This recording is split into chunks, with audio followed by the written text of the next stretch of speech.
وزیر اعظم عمران خان نے ٹیلی فون پر عوام کے سوالات کے جواب دیے، آئیے آپ کو دکھاتے ہیں کہ اگر کرونا ہو جائے تو اس سے کمپلیکیشنز پیدا ہو سکتی ہیں، پھر ان کی باری آئے گی۔ تو یہ آپ فکر نہ کریں، اس میں کوئی امیر غریب میں نہیں دیکھا جائے گا، اس میں صرف کرائٹیرین دیکھا جائے گا کہ کس کو پہلے لگنی چاہیے، اور انشاءاللہ کوشش کریں گے کہ زیادہ تر ہم لوگوں کو اس سال کے جیسے سال گزرتا رہے گا تو انشاءاللہ ان کو کور کر سکیں گے۔ اگلے کالر ہیں ہمارے ساتھ اسماعیل عباسی۔ جی اسماعیل صاحب بات کیجیے گا۔ جی السلام علیکم وزیر اعظم صاحب، السلام علیکم فیصل صاحب۔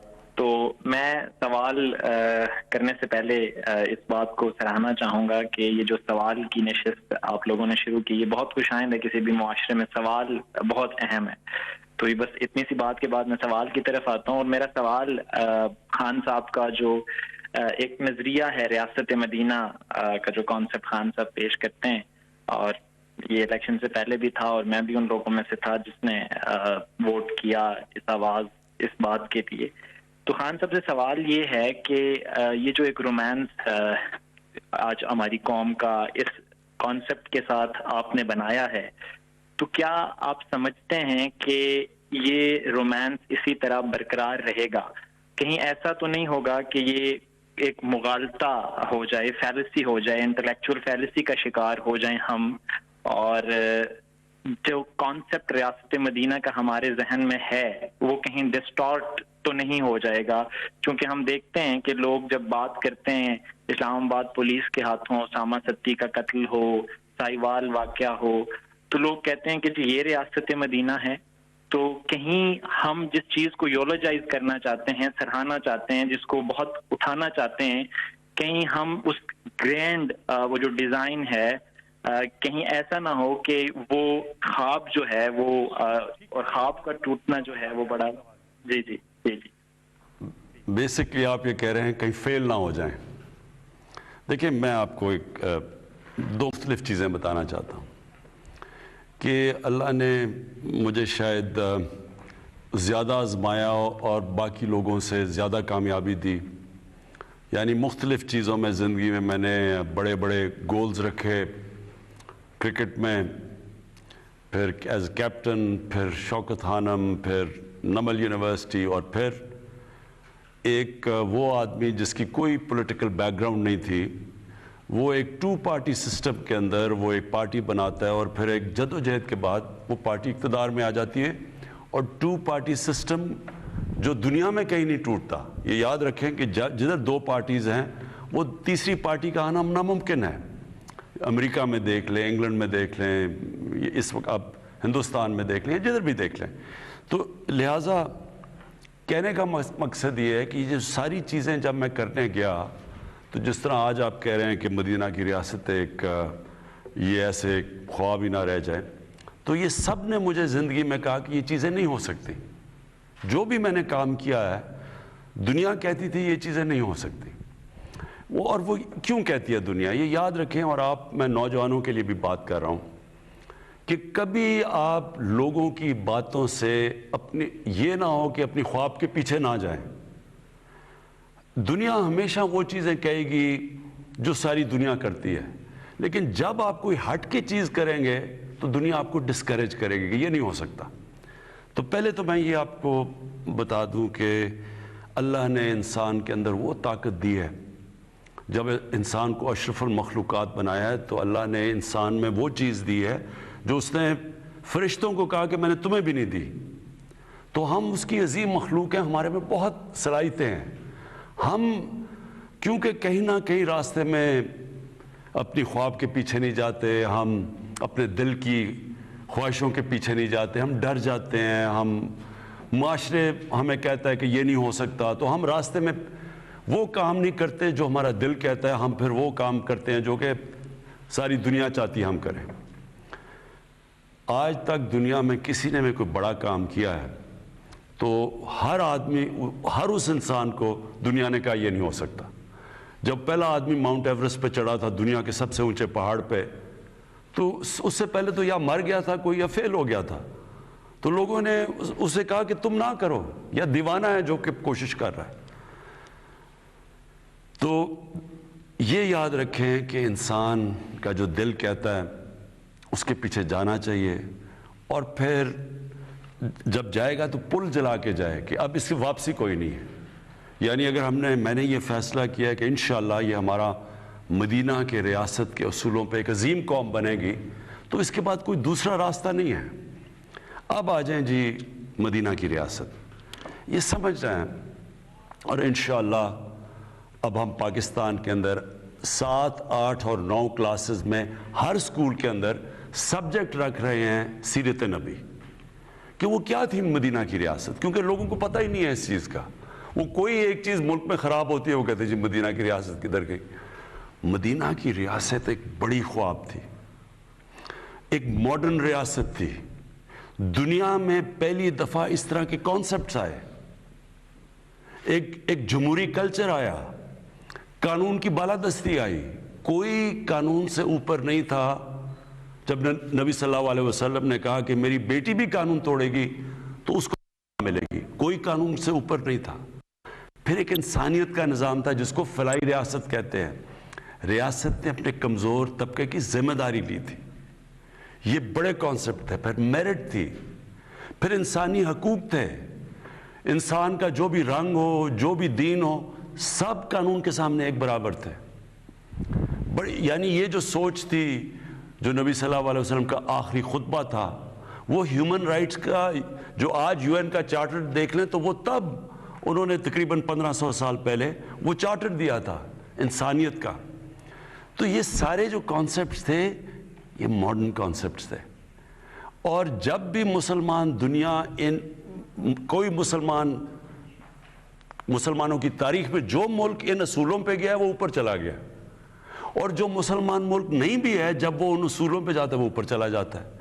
اور جو ان سے پیچھے ہٹ جاتا ہے، جو بدقسمتی سے ہم ہٹ گئے ہیں، تو تب وہ ملک نیچے جاتا ہے، جو ہماری آج حالات ہے. تو یہ مدینہ کا ریاست، یہ یاد رکھیں، یہ ایک جدوجہد کا نام ہے. یہ سوئچ آن آف نہیں ہوتا کہ مدینہ کی ریاست آ جاتی ہے. ساری قوم مل کے ایک بڑی خواب کی طرف جاتی ہے، محنت کرتی ہے، قربانیاں دیتی ہے، مشکل وقت سے نکلتی ہے. لیکن پھر کیونکہ مدینہ کی ریاست نبی صلی اللہ علیہ وسلم کی سنت تھی، وہی قوم اٹھ جاتی ہے اور عظیم قوم بن جاتی ہے. اور انشاءاللہ یہ بننے جا رہی ہے پاکستان ایک عظیم قوم. جی اگلے کالر سے ہم بات کریں گے. ہمارے ساتھ لائن پر ہیں گلگت سے شعیب. جی آپ مخاطب ہیں پرائم منسٹر عمران خان سے. السلام علیکم سر. جی وعلیکم السلام. ہاں سر، میں شعیب بول رہا ہوں گلگت سے. مجھے بڑی خوشی ہے سر کہ میں ایک ایسے وزیر اعظم سے بات کر رہا ہوں ملک کے تاریخ کے، جو کہ براہ راست عوام سے بات کرنا چاہتے ہیں، ان کے مسائل سننا چاہتے ہیں. تو سر میرے بنیادی طور پہ 2 سوال ہیں. ہلو جی جی آ رہی آواز. ہاں سر، میرے بنیادی طور پہ 2 سوال ہیں. پہلا سوال میرا یہ ہے کہ سر گلگت بلتستان جو ہے وہ سی پیک کا گیٹ وے ہے. پہلے پیپل پارٹی کی گورنمنٹ آئی 2009 میں، 2015 میں مسلم لیگ نون کی گورنمنٹ آئی. انہوں نے ایک پروجیکٹ بھی گلگت بلتستان کے لیے نہیں رکھا سی پیک میں. سر اتنا بڑا گیٹ وے ہے، پورے پاکستان میں بڑے بڑے مہنگا پروجیکٹ ہیں، گلگت بلتستان کے لیے بہت بڑی زیادتی ہے، گلگت بلتستان کے لوگوں کے لیے. سر میرا دوسرا کوشچن یہ ہے کہ 21ویں صدی میں بھی ہم اس وقت گلگت بلتستان کے لوگ جو ہیں وہ 18 گھنٹے کی لوڈ شیڈنگ کا سامنا کر رہے ہیں. اس وقت پوری جو ہماری جو ہے نا اکانومی ہے، ہماری جو تعلیم ہے، ہمارے عام پبلک ہے، وہ سفر کر رہی ہے پورے گلگت بلتستان کے تمام 10 اضلاع میں. سر شدید ترین لوڈ شیڈنگ ہے. سردی میں نہ ہیٹنگ کے لیے کوئی مسئلہ ہے وہ ہم کر سکتے ہیں نہ، اور میرا تمام مسئلے جو ہے نا وہ بجلی کے ساتھ ہی. اگر ہماری یہ بجلی کا ایشو جو حل ہو جاتا ہے تو ہم بہت سے مسئلے سے وہ ہمارے وہ ہو جائیں گے سر. تو میری گزارش یہ ہوگی کہ سر یہ جو سی پیک میں ہے، اس میں ہمارے جو شونٹر پاس اور گلگت چترال ایکسپریس وے کو اگر رکھ دیں تو ایک تو یہ ہوگا کہ ہمیں کراکرم ہائی وے کے متبادل ہمیں سڑک ملے گی، اور ہمارا جو سفر جو ہوگا وہ سال بھر جاری رہے گا، پورے سال کے 12 مہینوں میں. تو میرے ہی سوال ہے، آپ کی بڑی مہربانی سر. جی اچھا، میں آپ کو پہلے تو گلگت بلتستان کے اوپر جو چیز کہنا چاہتا ہوں، یہ آپ نے سمجھنی ہے بات. ہر جگہ کا ایک خاص چیز ہوتی ہے کہ وہ جس کو کمپیریٹیو ایڈوانٹیج کہتے ہیں، کہ وہ باقی جگہوں سے اس میں کوئی خاص چیز ہوتی ہے جو وہ ڈیولپ ہو سکتی ہے، ہر جگہ پہ ہے. مثلا کبھی بھی گلگت بلتستان کراچی یا فیصل آباد یا سیالکوٹ کی طرح کا انڈسٹریل ہب نہیں بن سکتا. آپ جو مرضی کر لیں وہ نہیں ہو سکتا. لیکن گلگت بلتستان وہ جگہ بن سکتی ہے جو دنیا کا ٹورزم کا ہب بن سکتا ہے. آپ کو میں مثال دیتا ہوں کہ سوئٹزرلینڈ جو سارا جو گلگت بلتستان یا ناردرن ایریاز ہمارے ہیں، سوئٹزرلینڈ اس سے آدھا ہے، اس کا سائز اس سے آدھا ہے. اور سوئٹزرلینڈ ٹورزم میں ہر سال $80 ارب کماتا ہے. اب یہ سوچیں کہ پاکستان ساری جو ایکسپورٹ کرتا ہے وہ $25 ارب ہے، سارا پاکستان، اور صرف سوئٹزرلینڈ اپنی ٹورزم سے $80 ارب کماتا ہے. تو جو گلگت بلتستان ہے وہ دگنا ہے سوئٹزرلینڈ سے. یہاں کے پہاڑ اس سے بہت زیادہ بڑے ہیں، یہاں خوبصورتی اس سے بہت زیادہ ہے، کیونکہ میں نے تو سوئٹزرلینڈ دیکھا ہوا ہے اور سارا گلگت بلتستان دیکھا. یہ سمجھ لیں کہ اگر ہم کانسنٹریٹ صرف ٹورزم پہ کریں، یہ سارا علاقہ وہ خوشحال ہو سکتا ہے جو آپ سوچ بھی نہیں سکتے. ہاں سی پیک کے بھی راستے میں ہیں، بالکل ٹھیک ہے. ہاں کئی ایسی ہم وہاں انڈسٹری لگا سکتے ہیں، یہ بھی ٹھیک ہے. ہر قسم کی انڈسٹری وہاں نہیں لگ سکتی.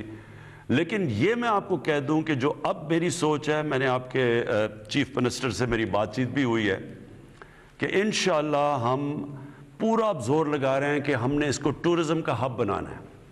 دوسری چیز جو بجلی کی آپ نے بات کی، یہاں ہے ہائیڈرو الیکٹریسٹی. اب تک مسئلہ یہ رہا ہے کہ وہاں اگر ہائیڈرو الیکٹرک یعنی پانی پہ بجلی بنائیں گے تو اس کو کیسے، اتنا لمبا وہ راستہ ہے، اس کو نکالیں گے کیسے. لیکن میں نے فیصلہ کیا ہے، اور یہ میں نے پچھلے ہفتے ہی آرڈر کیا ہے کہ ہم ایک گرڈ سٹیشن بنانے لگے ہیں گلگت بلتستان میں، کیونکہ ہمیں پتہ ہے وہاں مسئلہ آپ کو پڑا ہوا ہے بجلی کا.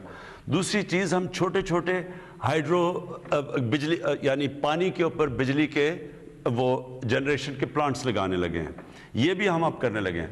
تو اور تیسری چیز سڑکیں. آپ نے بات ٹھیک کی کہ ٹورزم تب ہوتی ہے جب ایک ایریا کو ایک سڑک کھول دیتی ہے ٹورزم کے لیے. وہ بھی ہم نے 2 ایسی سڑکیں پلان کی ہوئی ہیں جو یہ سارا آپ کا علاقہ کھل جائے گا، اور یہاں ٹورزم آگے ہی جو ابھی بھی ٹورزم ہے، جو لوکل ٹورزم ہے، وہی گلگت بلتستان میں دگنی تگنی ہو گئی ہے. لیکن اگر ہم نے یہ سڑکیں بھی مزید کھول دیں تو آپ دیکھیں گے کہ لوگوں کو وہاں ایسی خوشحالی آ سکتی ہے آپ کو کہ جو لوگ گلگت بلتستان میں باہر جا کے نوکریاں کرتے ہیں ان کو جانے کی ضرورت نہیں پڑے گی. جی گزارش یہ ہے کہ بہت سے لوگ کوشش کر رہے ہیں بات کرنے کی، تو اپنے سوال کو مختصر رکھیے گا تاکہ زیادہ سے زیادہ لوگوں کو موقع مل سکے وہ سوال کر سکیں. 051-921-0809.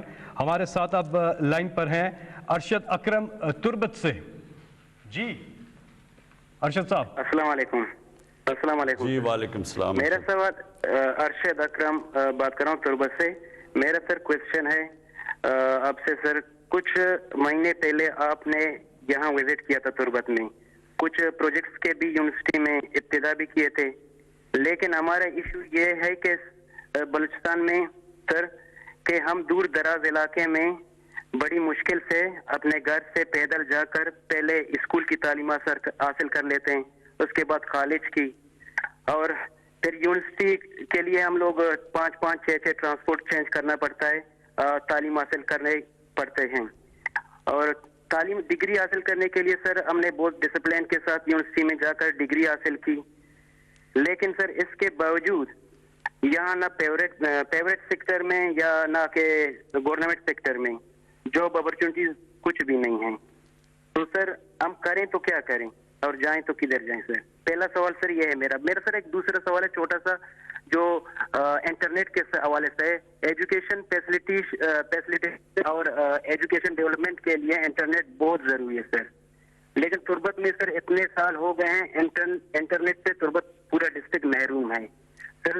اس کی بندش کے لیے آپ کچھ اقدامات کریں. جی بہت بہت شکریہ. جی دیکھیں ارشد، پہلی تو میں آپ کو پہلا پوائنٹ بتاؤں کہ بلوچستان کا مسئلہ یہ ہے کہ علاقہ بہت بڑا ہے، آبادی بہت کم ہے، اور جو بیچ میں ڈسٹنسز ہیں یعنی فاصلے بہت زیادہ ہیں. تو اس لیے اس کی جو ڈیولپمنٹ ہے وہ ایک آسان نہیں ہے، کیونکہ ڈیولپمنٹ کیسے ہوتی ہے کہ جب زیادہ لوگ ایک جگہ پہ جمع ہو جاتے ہیں تو ان کو پھر سہولتیں دینا، وہاں یونیورسٹیز، کالجز وغیرہ، انڈسٹری بنانا آسان ہو جاتا ہے۔ تو جب اتنے بڑے فاصلے ہوں تو ایک تو یہ مسئلہ ہے بلوچستان کا۔ دوسری چیز کہ جو پولیٹیکل سیٹ اپ رہا بلوچستان میں، اس نے بھی بلوچستان کے لوگوں کو نقصان پہنچایا ہے۔ ہوا کیا ہے کہ وہاں جو پولیٹیکل لوگ آئے ہیں بلوچستان میں، انہوں نے بجائے اس کے کہ وہاں کا پیسہ نیچے تک جاتا، وہ اوپر ہی رہ گیا ہے۔ تو جو ایک اچھا بلدیاتی نظام آنا چاہیے تھا، جو بلوچستان کے لیے بہت ضروری ہے کہ آپ کا ڈائریکٹ پیسہ گاؤں میں جائے، جو دور دراز علاقے کے گاؤں ہیں ادھر پیسہ جائے، وہ پیسہ چلا جاتا ہے اوپر اور وہ وہاں سے نیچے جاتا نہیں ہے۔ تو اس کے لیے ایک بلدیاتی نظام بہت ضروری ہے بلوچستان میں۔ یہ میں دوسری آپ کو بات کر رہا ہوں۔ اب آگے میں تربت بھی گیا تھا اور ہم نے ایک پیکج دیا۔